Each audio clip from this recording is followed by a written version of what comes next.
Oh, boy. Okay, fellas. We got a doozy of a video on our hands here. So earlier today, I did a tier list ranking all of the inheritable A-slot passives. Well, not all of them, but pretty much all the relevant ones. So we're going to attempt to do the same thing here for the B-slot passives. Now, as you may already be aware, that's going to be a lot more difficult to do just due to the sheer volume of B-slot passives we have, how different they are in function, like how they do so many unique things, as opposed to the A-slot where it's just, okay, how many different ways can we get attack and speed up 7, right?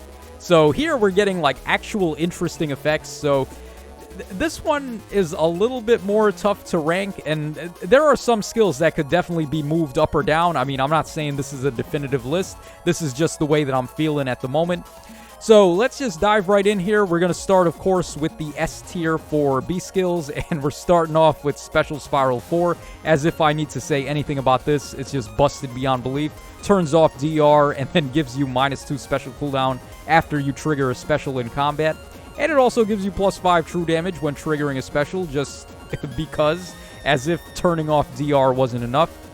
Alright, then we have Close Call 4 and all of its cousins, so all of the skills that do speed-based DR or dodge. So Spurn 4 would be in there as well, also Repel 4, and etc, etc. So these are pretty good because they do speed and defense -4 on the enemy, and then also they give you a bit of phantom speed in there as well, so they do -7 on enemy speed during any skills that do a speed check. So that's going to help you out a lot here. And then it also has 50% DR based on 5 times the difference between stats of your speed and the enemy speed. So they have cemented themselves as the God Sword B skill of choice. Then we have Gambit 4 here, a really nice, interesting new skill that we got on the Brave Robin. I actually really like the way that this skill functions because up until this point, the special meta has been really stagnant. So we've been running pretty much the same stuff over and over. It's like Godlike Reflexes or Vital Astra for your God Swords. And then for your nuke units, you got like Ruptured Sky or Deadeye or Lethality. And then for armors, it's just Pavis and Aegis and things like that. So we haven't really seen a lot of special variation until this skill. I think this skill really set a tone for some different builds. So Aether and also Miracle are both able to combo with this pretty well because they're both 5-hit specials and trigger when the enemies attack or when you attack. So you can get like a flat 50% DR on every hit and then 15 points of true damage on every hit as well. You can automatically see how powerful that's going to be on a lot of units that aren't typically fast enough to abuse the dodge level 4s, or if they're not a flying type, to have guard bearing. So Gambit 4 definitely is a contender for a top B skill. Then, of course, Guard Bearing 4, which just gives you 60% DR on every hit for the first round of combat, and then 30% DR on every hit for the second round of combat, and so on. So, pretty good. It's flyer locked, though. That's the only thing, but it's a very solid source of DR. Then we have Beast Sense 4, which is for beasts only, and it's essentially just like Close Call 4 for beast units. It turns off their condition to transform and gives them pretty much the same thing as Close Call 4, except instead of 5 times the difference between stats, it's only 4 times the difference between stats, but still, we'll take it. Then we have Hardy Fighter. I don't think anyone is going to argue this is like the best armor skill. All of the armored units right now, all they want to do is just live a round of combat, and this gives them the best chance of living a round of combat, so this is the optimal armor skill, I would say. And then these last 3 over here are pretty much what you want to go to. If you're running a staff unit, then we have Dazzling Shift and also Poetic Justice. Pretty much must-run staff skills. I guess not really must-runs. You can run different stuff on your staff units. Like, some of the skills we'll see down here for support, like Pulse Tie or Sudden Panic or whatever. But I feel like if you're running a staff, most likely you're going to want to run one of these two. So that's why I have them in S tier. And then Firestorm Dance 3 is just like the best dance skill in the game. Gives you attack and speed up 6 when you dance an ally, and then also your dancer is allowed to Canto out of the way. They get Canto 1. And the target danced ally is also going to get Instant Desperation. So just a very strong support skill overall. Very nice for dancers. So that's pretty much my S tier. We have our solid, like, DR skills, our answer to DR, and then, like, the must-run skills if you're running specific unit types. All right, then we have the A tier over here. A tier, just because you see A tier is not the top tier, that doesn't mean these skills are anything to sneeze at. Like, these are some crazy powerful skills here. So we've got Magic Null Follow-Up and Physical Null Follow-Up. Just gives you Null Follow-Up and cuts enemy DR in half, while also doing stat drops. The Magic one does Speed and Res -4, while the Physical one does Speed and Defense -4. So just choose appropriately which one you want. I feel like Special Spiral 4 is still better, though, because the amount of DR you can stack now is, like, just way too crazy. So even cutting DR in half, if the enemies have, like, 80% DR, and you cut that in half, they still have 40% DR to go, right? So that's still a pretty sizable amount of DR. So turning it off is better, and there's a very rare amount of units that can actually counter Special Spiral 4. So things that have Scowl, or also Lucia, who turns off specials, those are the enemies where the Physical and Magic Null Follow-Up skills are a little better than Special Spiral 4, but for the most part, it's not the case. Then we got Savvy Fighter 4. I really wish the DR from Savvy Fighter 4 was on every hit, because if it was, I'd have no issues at all having it in S tier. But unfortunately, the DR is only on the first hit. So you get 40% DR on the first hit if your speed is better than the enemy's speed -10. So a very lenient check there. You're getting speed -10 on the enemy. And then also it does like a solid speed -4 already, and then you get null follow-up as well. So this is the go-to tier 4 armored skill if you're not running hardy fighters. So like fast armors want this. Then we got Null C4, which gives you 30% DR on the first hit. I think it does attack -4 or like attack and speed -4 on the enemy as well. And then you just nullify fire sweep effects. So obviously very good. All of the craziest player phasers right now, like Legendary Hinoka, Legendary Veronica, etc., they're all so reliant on being able to fire sweep you. So if you take that away from them, they're just like glass cannons and sitting ducks. So this is a very powerful bait skill. Then we have the lull level 4s, which are also very powerful. I mean, these are monster skills right here. The way that they work is they do... This one in particular does speed and defense -4 on the enemy. And then also, if the enemies have any active bonuses, you can do further stat drops on them based on how many active bonuses they've got. So, assuming they've got 4 active bonuses, you can do another -4. So, potentially -8 to 2 stats.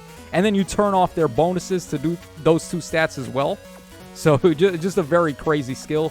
The Seal level 4s, all of them are really solid. I like all the Seal level 4s, and they're very nice on units like flying range units or... Like, what else? Like, cavalry range units that are lacking in a really solid B-skill option at the moment for adding damage. So, like, Seal Defense 4, Seal Res 4 are really nice. Also, Seal Speed 4 to win some checks. So, these are really good. They also inflict Guard as well, potentially, or potentially -11 to the target stat. So, these are really nice. Now, next up, we have Flow Desperation and Desperation 4. And I gotta be honest, like, honestly, Desperation 4... is not that much weaker than Flow Desperation. They're basically the same skill, except Desperation 4 is universally available. You can give it to pretty much every unit in the game, whereas Flow Desperation is limited to only flying and melee, or flying and cavalry melee types. So it's not that much better, and then it gives you half a Desperation, and it also does defense -4, whereas Desperation only does speed -4. So it's slightly better, but not really, considering how universal Desperation 4 is. And the same I feel about Counter Roar and Brash Assault 4. Counter Roar is a pretty nice skill, and it's stronger than Desperation 4, or rather Brash Assault 4, but it's only available to your Beast and Dragon type units, whereas Brash Assault can be given to anybody. So the main difference here is that Counter Roar has 7 HP healing after combat, whereas Brash Assault does not. But for the most part, they do the same thing. You get 30% DR on the first hit, and then your next hit has augmented damage based on whatever amount of damage the enemies would have did to you. So these are both pretty good. And then we've got the warping skills, Escape Route 4 and Wings of Mercy 4. Both of them are really strong, and I know a lot of people are kind of underwhelmed by Wings of Mercy 4 a little.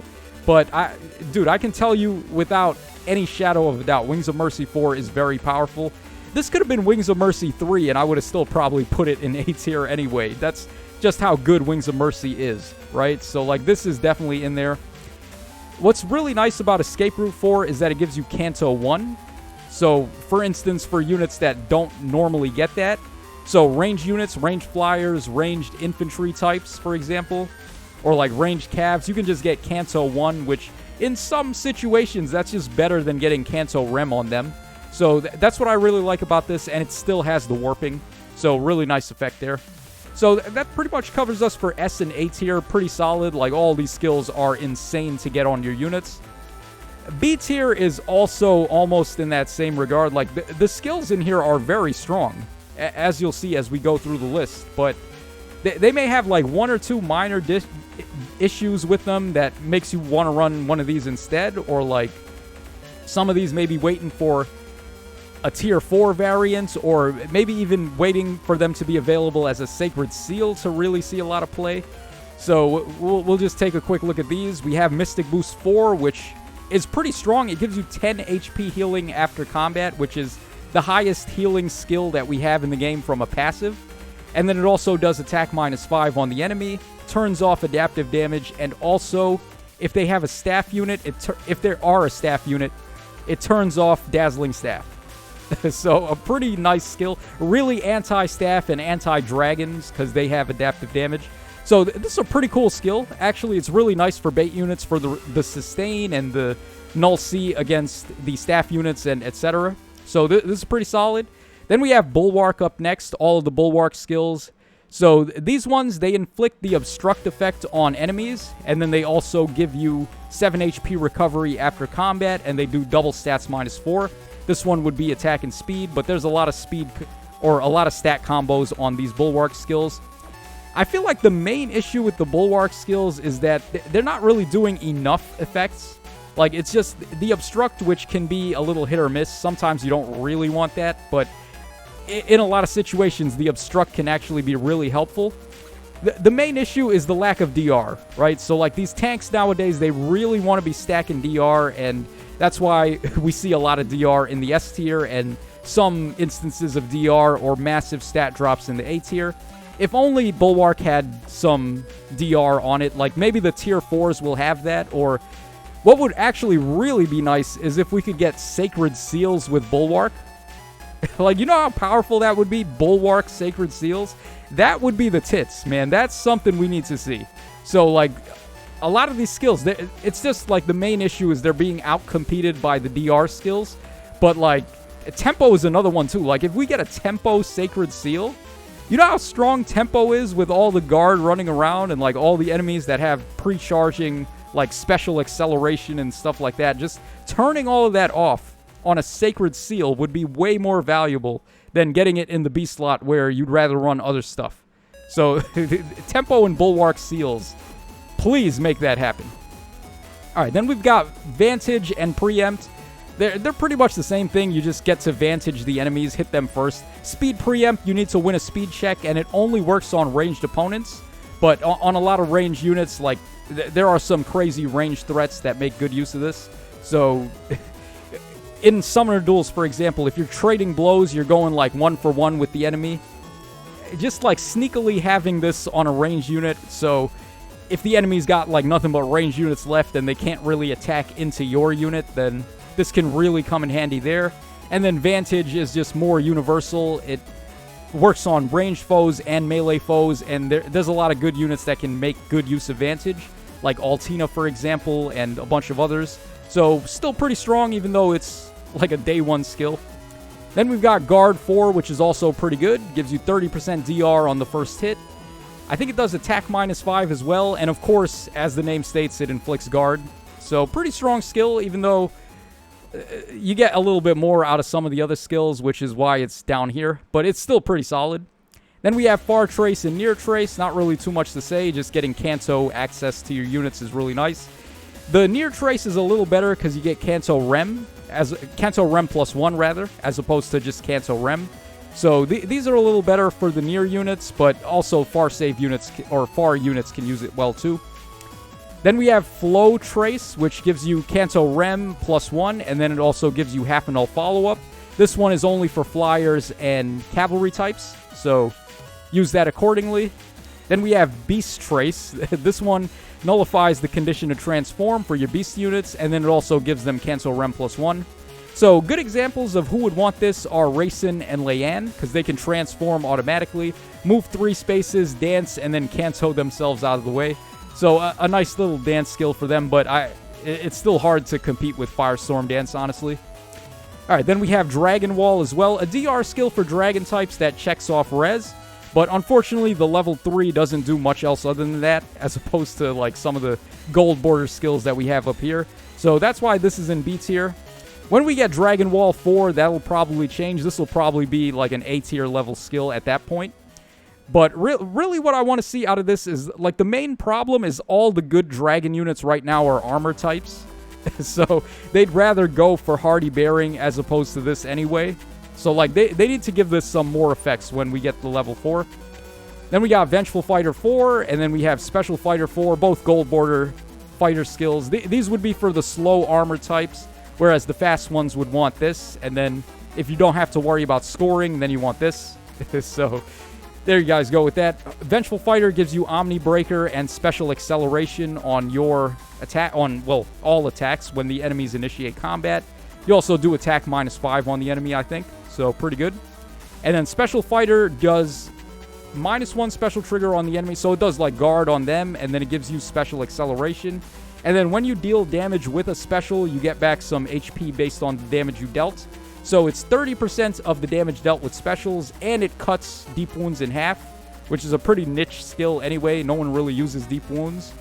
But, I mean, just in case they did, you can cut it in half, I guess. So sure. Alright, over here we've got Dragon's Ire 4 and Dragon's Wrath 4. Dragon's Ire didn't really age the best. Like, these dragon skills aren't quite as strong as, like, not even Brash Assault 4, I would say. Brash Assault 4 is probably better than both of these. But Dragon's Ire 4, if you initiate combat, you can get the double. So it's not just an enemy phase skill. And then if the enemy initiates combat, you also get your guaranteed follow-up, and you break through wary fighter effects. So it can have its uses there for, like, player phasing and enemy phasing alike. It also does attack and res -4. And then Dragon's Wrath 4 gives you 25% DR on the first hit. And then your next attack, or just your attacks, deal damage equal to your attack minus the enemy's res. So you can pile on a lot of damage here, but it's still very similar to Counter Roar and Brash Assault, which both of which I would say are a little better than this still. So, I mean, that, take what you will out of that.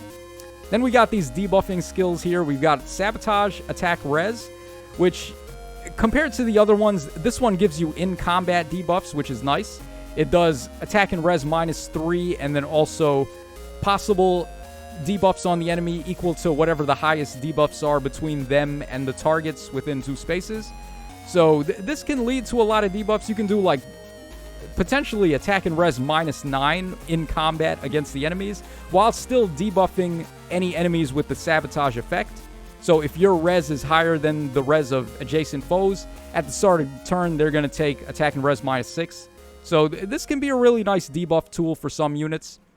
The double chills, actually, I think are pretty solid. Like the gold border chill skills. They have no real condition. It's just the target on the enemy team with the highest stat total for the 2 stats that you're checking is going to take the debuff. This one would do defense and res -6.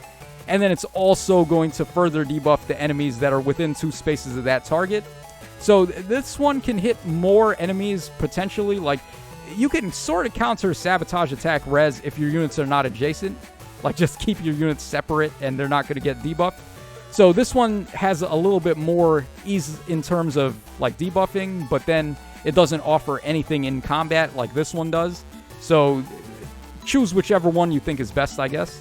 And then Snag, level 4. So Speed and Defense Snag 4. I really like this skill. I think it's pretty good. The only problem is that it's very specific on who can actually use it well.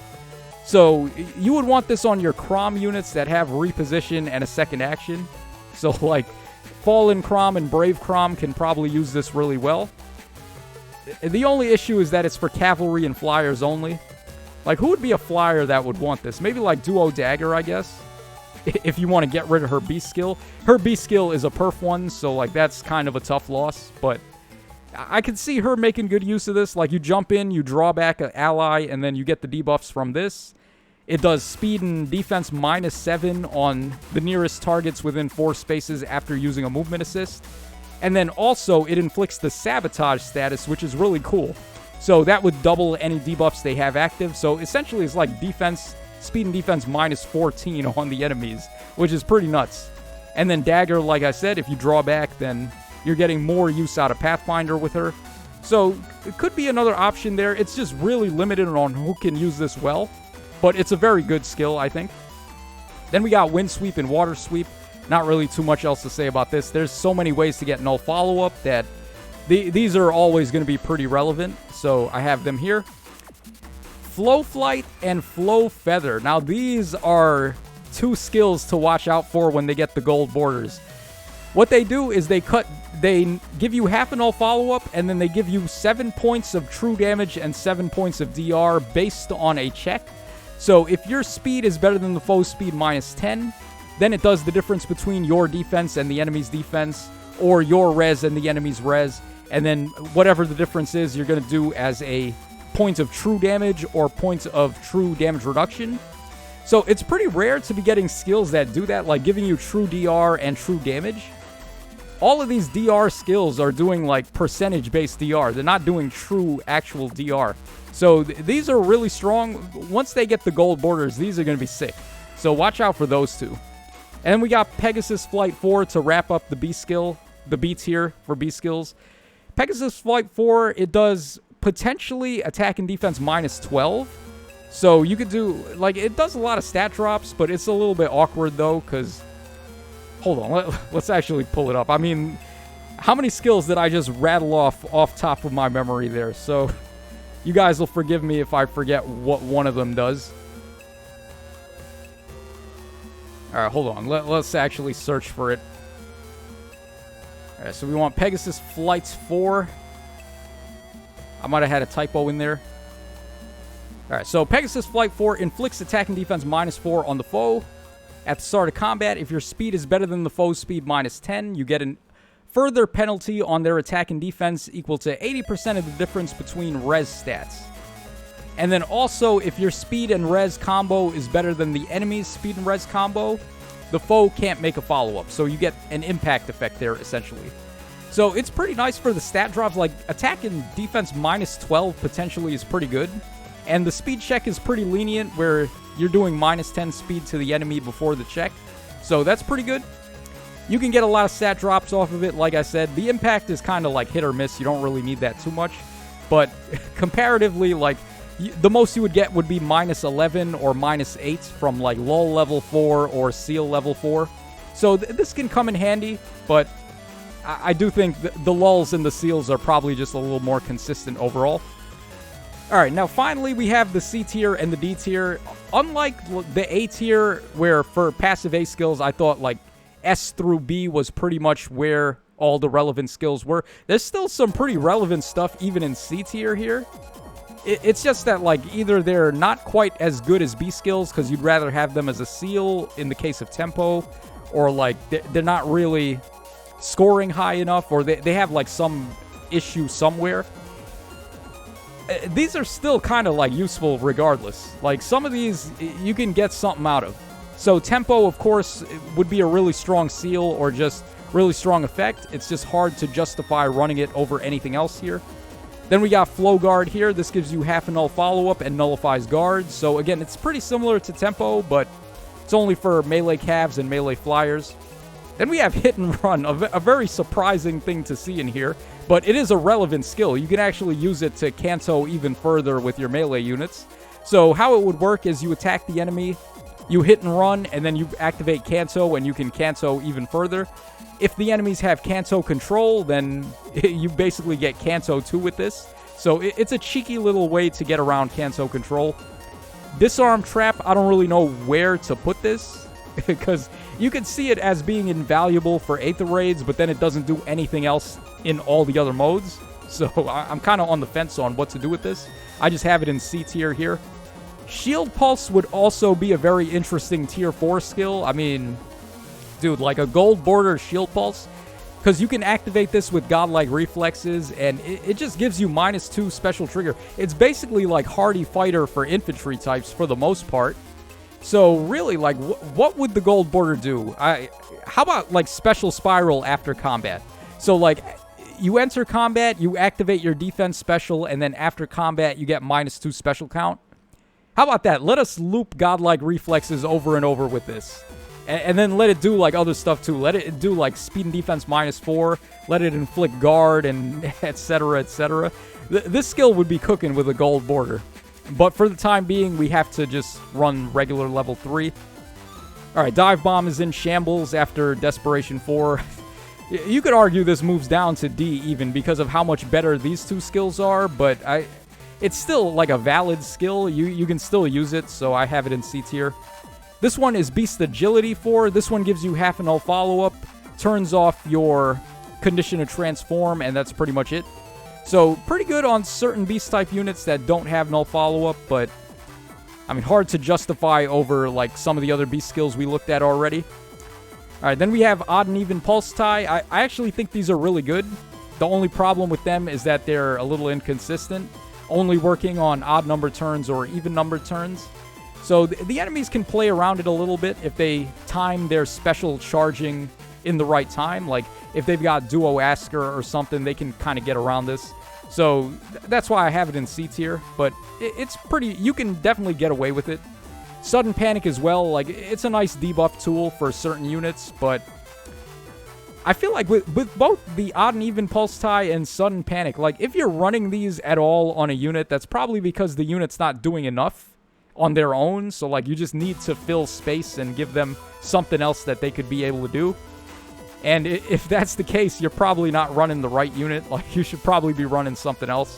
So that's my take on these, but you can definitely get some good mileage out of Sudden Panic and Odd and Even Pulse Tie. And then we just have a random assortment of fighter skills, like all the other fighter skills that aren't gold border yet. Man, crazy, right? Like, Crafty Fighter, Bold Fighter, you got Daring Fighter, Wily Fighter, Slick Fighter. Like, just take your pick, man. They're all, like, kind of okay, but not really good enough to be ran anymore over some of the gold border skills. So that's why they're in C tier. Quick Repost 4 is not really where it's at. Like, what does it do? It gives you 25% DR on the first hit, and then it gives you a guaranteed follow-up. And I think it might do some stat drops, too. Let's quickly take a look at that.